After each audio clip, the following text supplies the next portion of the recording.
Hello, I'm Greg Sutton, Chief Academic Officer for Hardin County Schools. Pretty excited about this informal interview today, I guess we could say, or discussion about our new Director of Innovation position here in Hardin County Schools. It's a position that we created this year, and I thought this was a time to introduce Brandy New and the new Director of Innovation to not just Hardin County Schools, but to our community as well. So very excited about this today. Brandy and I are socially distanced here today, so I'm actually going to remove my mask during this interview. That's okay. So Brandy, thanks for coming here today. Yeah. Greatly appreciate this, and we're excited about this position, how things are evolving here in our district within our instructional service department and with our technology department as well.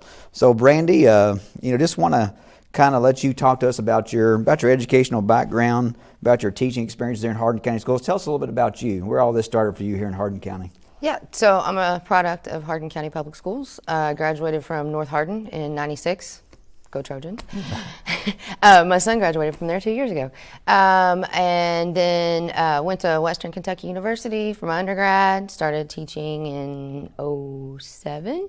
'07. So we're looking at you've been here close to 13, 14 years in Hardin County Schools. Yes, I did. I was at Woodland Elementary in Radcliffe for 8.5 years, did kindergarten through 5th grade. And then I was at Vine Grove Elementary for 3 years.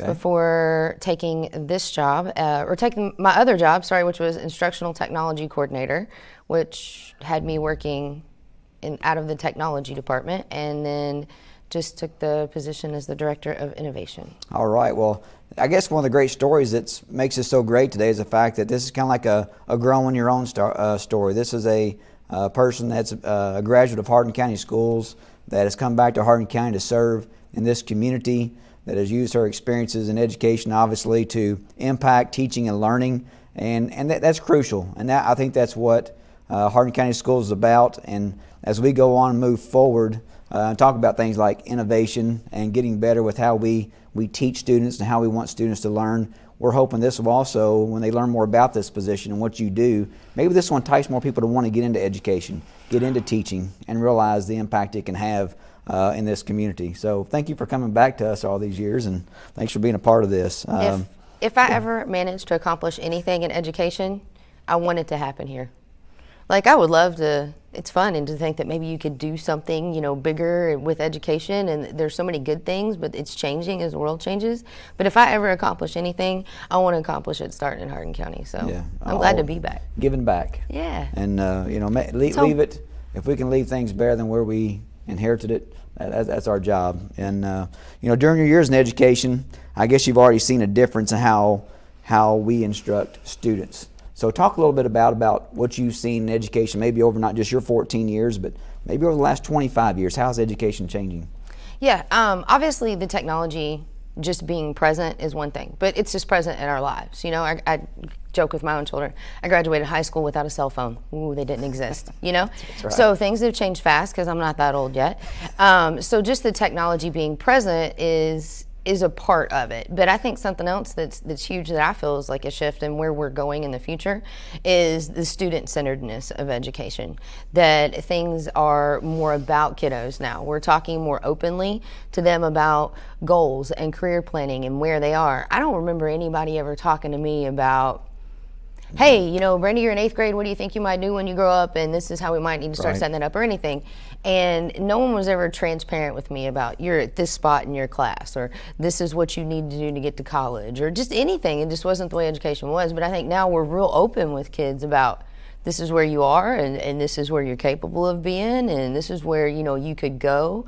So I think that kids have more voice and choice in their own education now. And they have earlier opportunities. Oh, yeah. The academy, kids are taking dual credit classes. Kids are having opportunities to explore more career opportunities earlier. Yeah. And I think that sometimes allows them that choice. So when they do get to their undergraduate education at the college level, they do have that path a little more decided. So, technology is just one component, but I think what we offer has also been, like you say, huge for kids, and let them take ownership in the process. So that's what I'm more proud about, and the fact that what we're doing here with technology, with our new Director of Innovation position, is open those avenues for kids. That's what this is all about. So, and I think that goes all the way down to the classroom. You know, even in my 4th grade classroom or whatever, you know, we had group discussions, and I taught them how to just, you know, and I had amazing teachers, but it just wasn't something we did when we were 9 and 10 years old. Right. I wasn't taught how to have an academic discussion. You know what I mean? And now we're doing that with kids. So I think even down to the classroom level, it's just different.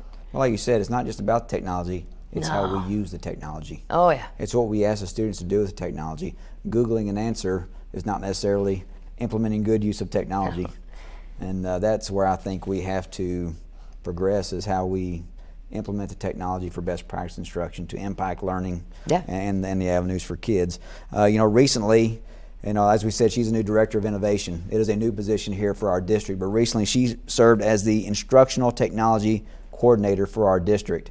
Talk to us a little bit about that role and how you use that position to impact teaching and learning, and how they kind of helped us evolve into this Director of Innovation position. Yeah, I'll admit wholeheartedly, my very first goal, whenever I got a district position where I got to be with all 23 schools and 1,000 plus teachers and staff members, was to make teaching and learning fun. You've been in my classroom when I was a teacher. Yes, I have. It was fun. I loved it. I would, you know, there was days that were rough, but I would get up and remind myself, like, I get to go hang out with like little kids all day long. Like, this is what I get paid to do, and there's a lot of stress to it. But if you focus on, like, man, I just want to have fun, because if I'm not having fun, they sure aren't having any fun. And how you gonna learn? You know, like, I just wanted it to be a positive experience. Right. And so that was my number one goal. I got to work a lot with teachers. Like, I do a lot of PD for the county, so during the summer, but then also throughout the school year, staff meetings, getting into PLCs a little more, and then working with teachers one-on-one and coaching teachers. And I think that was where I was able to kind of start to get to take the things that I know and have learned, and then I'm constantly knowing and learning. That's a part of being in the tech world, or in the innovation or thinking that I'm, you know, getting there, is I learn as much as I give back out. And so getting to share that with other people, it means that I didn't just get to touch my 25 or 30 kids, that I got to go out and try to help numerous teachers. Yes. You know what I mean? Affect those kids. I think we saw last year, whenever we unfortunately had to leave school March 16th, and we had to go to the non-traditional instruction process last year. That was new to all of us. Yeah. And we had to create our online platform. And then I think teachers, sometimes they had to evolve quickly with some of these tools, with Google Classroom, with Screencastify, with Google Meet, how to communicate and use technology differently. And talk to us about that professional development last year as the Instructional Technology Coordinator, how that, we impacted over 500 teachers during that time with PD. Oh, I would say maybe 1,000. Close to 1,000, yes, maybe 1,000. No, that was a pivot of a monumental nature. I mean, on Friday, you know, we knew that we weren't going back to school on Monday, weren't sure how long. I think we thought originally it was, 2 weeks. Right. And so we had 48 to 72 hours to come up with an entire system. And then a week or two there where teachers were learning from me, learning from each other, learning from YouTube, learning from whatever. Suddenly teachers became the learners. And I think parents that I've talked to, like, saw that progression in their own teachers, their kids' teachers. They're like, week 1 and 2 was kind of rough, but then we kind of figured it out. And we were learning along with folks. That is not my vision for education, is for it to be online. Right. However, we pivoted and learned a ton in a very short period of time. I mean, the thing is that I like what you said. We learned. Oh, we're lifelong learners. Yes. Teachers, adults, that our people in our community, we're constantly learning, and I think that was a good example for the kids to show that we're trying to learn the best way to implement the instruction with the situation that we were faced with, and I thought you all did a great job of really. Communicating the processes with the teachers, and I felt like they were so open and flexible to some of these new tools that was just an outstanding opportunity for our teachers to say, hey, now I'm still learning, and now when I get back in the classroom with face-to-face instruction that we know impacts students the most, now they got some more tools in their toolbox. Yep. And now when we talk about how we implement that appropriately, it's going to be a good thing. And going back to that, how has technology played a role in how we, I guess, instruct students? What are you seeing with our, I don't want to say one-to-one initiative, but what are you seeing? What are you seeing out there? Yeah, and I'll start with going back to kind of the idea of what happened with teachers' professional development over at NTI. That wasn't just from me. We had 30, 40 teachers in the county who jumped in and officially did professional development for each other. Then we had our Innovate Fellows, which I know we'll talk about. We had our library and media specialist. We had anybody in the building. It might have been the lady, across the hall from you that was pitching in and going, hey, this is how you do this. And so we were kind of learning from each other. Everybody pitched in. It wasn't, just me by any means. And I think that's the same movement we've seen with technology in the classroom. There's some amazing things that having those Chromebooks or iPads or whatever in the classroom can bring to your class. I think that it frees a teacher up for smaller group instruction. That is the number one for me that I saw.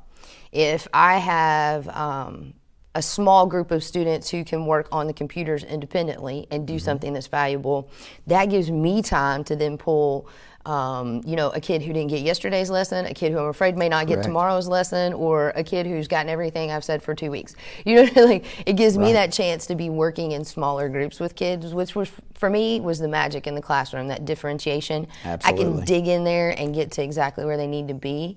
So that was really important. I think access to information is huge now.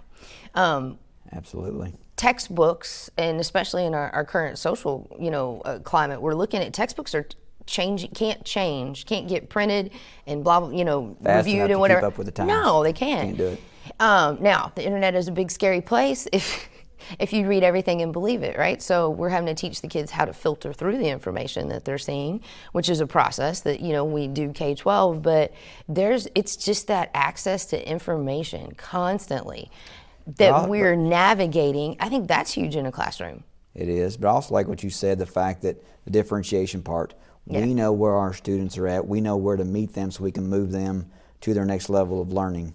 And we talk about, we're moving into success criteria, but when we look at our map data, we started map dating, looking at map data across the district last year, probably K through probably the 11th grade. We had even 11th graders last year doing map testing, looking at their learning path and putting them on supplementary programs in smaller groups with co-teaching models that were really impacting more learning opportunities. That's strong.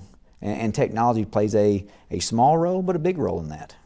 So that's something I think we want people to know what we're doing when we talk about, helping students. So. Yeah. And you're like me, we have teenagers. I don't know about you, but how much of your communication is digital versus, and maybe you're better about it than I am, but how much of it is versus in person, right? And so it's the same thing in the classroom too. I think actually it opens up kids to working together and to talking to each other and to talking to me as a teacher, because they would say and do things on, a digital format maybe that they would. Confidence. Yeah. Oh, or whatever. It's just their life. We think this is taking away some of our communication. I don't know. But if we think that. But if we use it as a form of collaboration and getting kids to feel comfortable in sharing information, that creates growth opportunities as well. So yeah. Well said on that. I'm going to ask you a question about our Tech Fellows program in our schools. They've been crucial to our success. And you're right. Last year when we went into our situation on March 16th, where we were removed from school, went to the non-traditional instruction. We had to provide immediate professional development. Those Tech Fellows in our schools were a big help. Talk about the Tech Fellows program and how that's evolved over the past few years. Yeah, so I think the program, this is going into year 5 or 6. I started out as it's actually an Innovate Fellow. Okay. So the idea, and I can kind of piece together why I feel like innovation and technology go hand in hand.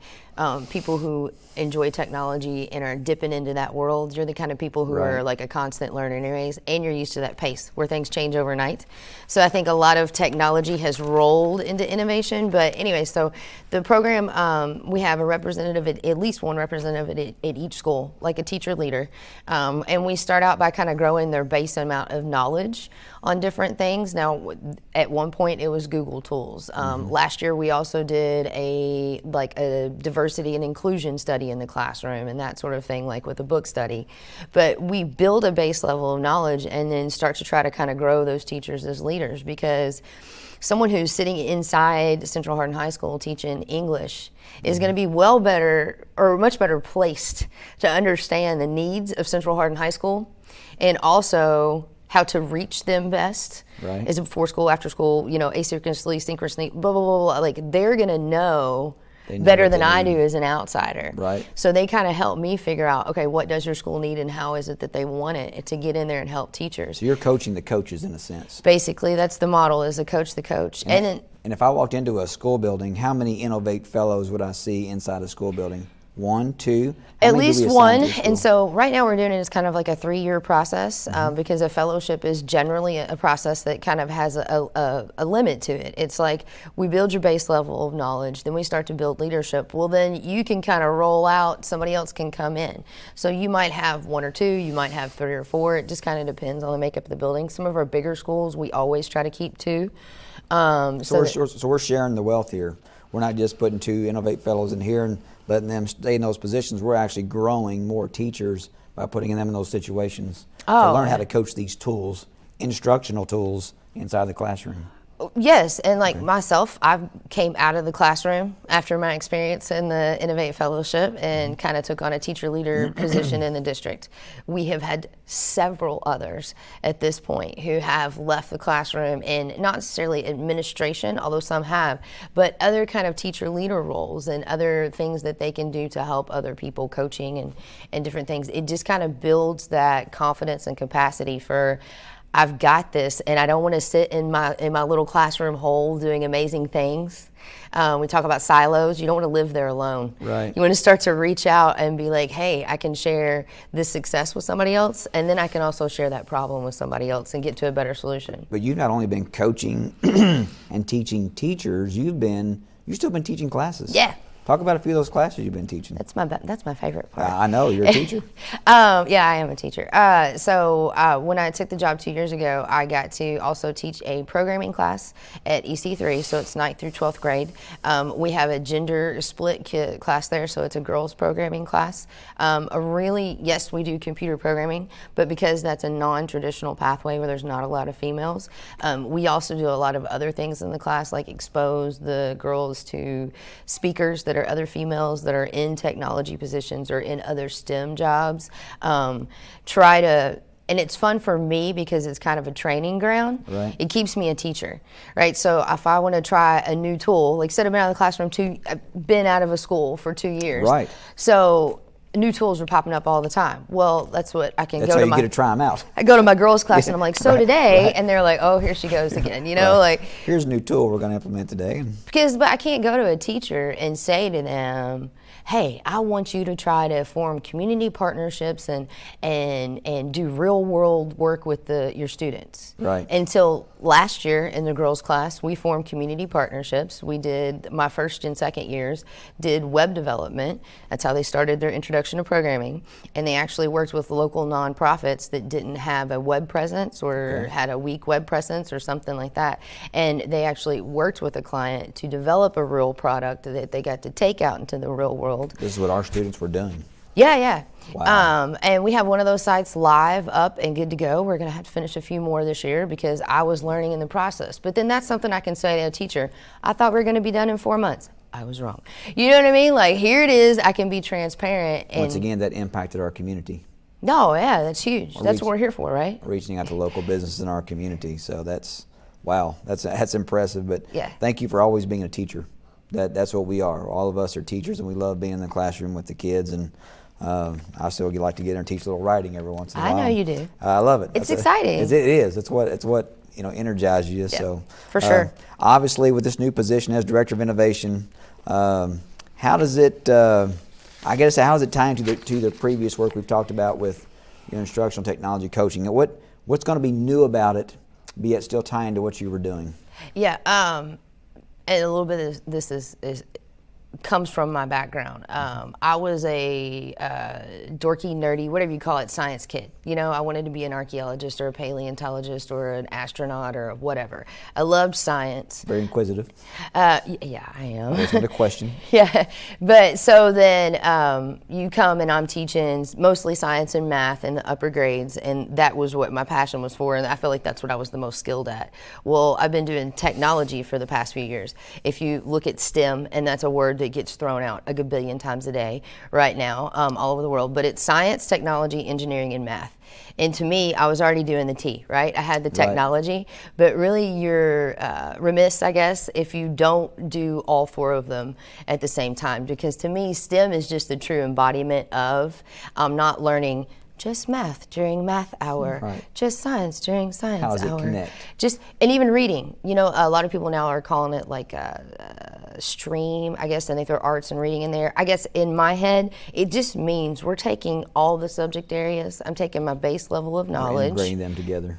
And applying it, integrating across the curriculum. So what you're saying is, we're not going to have just a STEM class. So hey, it's time to go to STEM class. This is not just a class, this is more of a process and how we integrate these content areas. Am I saying that correctly? Oh, for sure. And I think that's where I have grown and moved to, computer programming. That's not just computer programming. Every single thing about your life and probably every career involves some sort of something that somebody had to program at this point. So why not be the person that can program it and run it, you know, whatever. And I taught myself to program as an elementary school teacher because I was mad that my computer wouldn't do something I wanted it to do. So I figured out how to make it do what I wanted it to do. You know what I'm saying? So it's absolutely everywhere and everybody's using it. But so it's that integration of the skills. It's the crossover is where we're going. You can't just live in this one little like, this is me, and I teach just this, or I do just this. Science doesn't live alone. It's everywhere. Technology doesn't live alone. It's everywhere. Engineering is just problem solving everywhere. And then math and reading at the end of the day, without those basics that we've worked so hard to form the foundation of in Hardin County, I mean, that's a huge for us now. In lower grade levels is building the basics in reading and in math. Well, it's all got to come together, you know? And so I think that's where I want to go, and that's where I see us going, is to integrate the entire pervasive STEMness, STEMmy. We want to get STEMmy K-12 and put it all together. I think over the last 3 years in the Instructional Service Department, people are starting to see that fundamental foundation we want to create for kids. I always say fundamentals is just like sports. If you want to be good, you know, shooting a basketball, you got to have the right right technique. If you want to be good hitting a tennis ball, you know, you have to have the right technique. You have to have the right fundamentals, the footwork. It's no different in learning those foundational skills in reading and you know, phonemic awareness and phonics and good vocabulary and all those things, and fluency, those things we talk about. Knowing basic facts. But we don't want to just know facts. We want to be able to take those facts and we want to attach that to real world learning and application. And then learning, and then that's where it takes place. You have to build those skills when they're young, but this new Director of Innovation position is going to allow us to expand how we teach kids. So that's I appreciate you saying it fits in. Hope so. It fits into our philosophy of where we're headed. Oh, I think so. I think for sure. But you know, what are some of your goals with this new position? Maybe some of your short-term and long-term goals. What do you see this? I mean, in your few years in the instructional technology position, you've already done a lot of coaching with the fellows. You've gotten to schools. But where do you see this position, short-term and long-term, for our district? Short-term is NTI in our online learning academy and surviving where we are right now in education, because we are having to deal with that, you know. Long-term is a unified, I think, approach to an integrated STEM education, K-12. That's one of my personal goals, something that helps every kid to achieve and to then find like, hey, this is my place and my niche. This is where I belong. And I think that plays into looking at growing to college and career net readiness in high school, doing everything we can, because we have so many amazing opportunities for kids.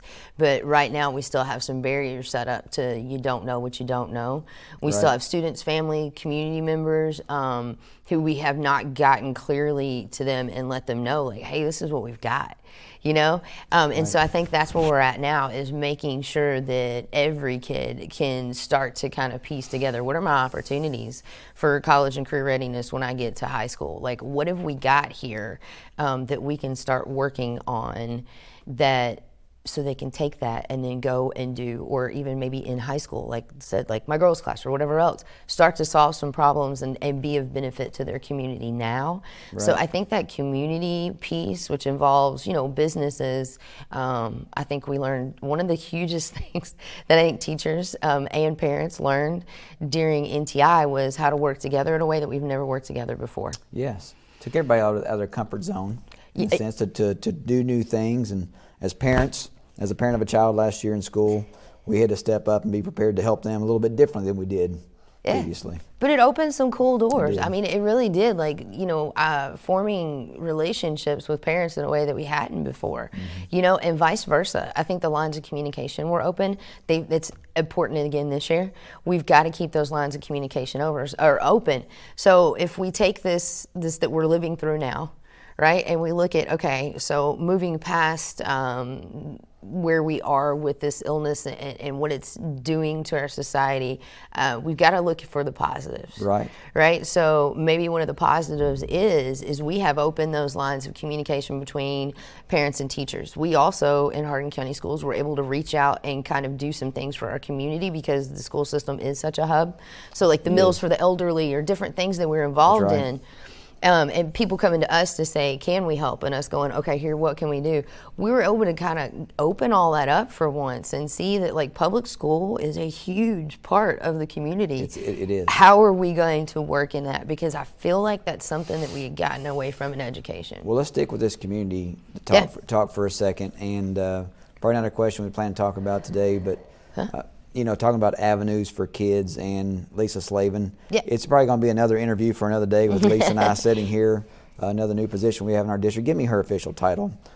Transition readiness facilitator probably would be a good job coach, kind of reaching out to, you know, focus on college and career readiness and helping some of their kids that are, you know, reaching out their junior and senior years out, getting out in the workforce and having work opportunities, on the job opportunities. That's something that I'm hoping you all can collaborate with. I don't know if you can talk about that for a little bit about some of your all's plans together, but what are some of your thoughts with that, talking about community? Yeah, so we have 37 pathways, career pathways, and that's, you know, things, when we say career pathways, we're talking like, okay, an automotive pathway that would end you up with some sort of work, oh my gosh, why am I industry certification. There you go, thank you, industry certification. Or an IT pathway like my programming class falls into, or whatever, you know, engineering, whatever business, whatever these things are that your kids are doing in their high school experience. That also, though, is our, you know, early college program and what that is able to offer kids now. But so looking at all those opportunities we have in high school, I think what Lisa and I have started to work on and where we are today, I don't know where we'll be in 6 months. I think it's going to be somewhere different and somewhere even greater. So I'm excited about that. But is starting to look at, okay, in middle schools, what are we really doing to get these kids exposed to these things? I joke all the time. I was like 30 before I realized that if I would have stuck in college and finished like a chemistry degree, you could actually be an official chemist for Ben & Jerry's. Right? So I could have been creating ice cream flavors with a chemistry degree. Why did no one ever tell me that, right? Like I would have picked that instead. Who knew? No, so there's just all these things that we don't even know about, and literally jobs are being created daily right now. People are making up their own rules and doing their own things, if we go back to, you know, any STEM field. So I think what Lisa and I are going to try to do together, working with our schools and our community, is like getting kids to see these things earlier on. So then you have these glimmers of, okay, hold on, I want to be this. Or hang on, I'm gonna make this job up instead, because people are making up their own jobs every day right now. Well, here we're talking about technology and innovation and community and workforce and job opportunities. I used to say, golly, we're losing jobs. We're taking somebody who used to work at a bank and used to stand at a teller and give money as they go by, but now we have an ATM machine. But what I started thinking about was, wait a minute. Somebody had to create that machine. And then somebody had to input that machine into the bank. Somebody has to service that machine. So actually we created more jobs. Maybe in a sense by having new technology, sometimes you create opportunities that, like I say, we don't even know that exist yet. But it's a different skill set in our workforce. And that is where we are shifting to, is a different skill set. I think something else that's important to us, and we realize Hardin County Schools has almost 15,000 kids. We are a very diverse population in Hardin County Schools. So I think something else that's important to both Lisa and myself, I know you, Ms. Morgan, and something that we've been real intentional in our early planning of is we also need to start figuring out what are the barriers to children feeling the freedom, regardless of their socioeconomic status, regardless of their gender, regardless of their race, regardless of how they identify with the world, that they see that these opportunities are an opportunity for them no matter who they are. So we're trying to do some intentional planning as well, looking at like, okay, are there things that we have set up in the system that are letting our kids down before they ever have a chance to succeed? Correct. And then also, what is it we can do to very intentionally start to put community heroes in front of them, community sheroes in front of them, well, that are you know, like, hey, I can be that.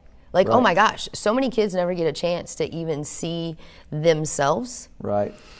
In something, you know, like I said, I wanted to be an astronaut. Well, how many female astronauts were they? Sally Ride was my personal like shero when I was a little girl, because she looked like me and I could relate to her. Right. So we're attempting to do what we can to get those models out to kids early on, so that nobody ever gets the message that you can't be this. We want to start being intentional about the message that yes, you can be this. You can do all of these things. That's right, and that's opening up doors. Maybe the individual learning plan, maybe the new ILP process we're going to put in, starting in 6th grade versus just being a check-the-box mentality. Students will actually get a chance to see some of these opportunities that are in front of them in middle school. The one-to-one scheduling we're doing with middle school students now, sitting down with parents, talking about these 37 career pathways at the middle school level. That was impressive for us last year doing that. I think it was January, February, first time we'd ever done that. And just those discussions open up kids' opportunities to start thinking of what's out there. And that wasn't just one kid, that was every kid. Yeah. And that's the opportunities we want to provide here in Hardin County Schools. So I think we're moving in the right direction.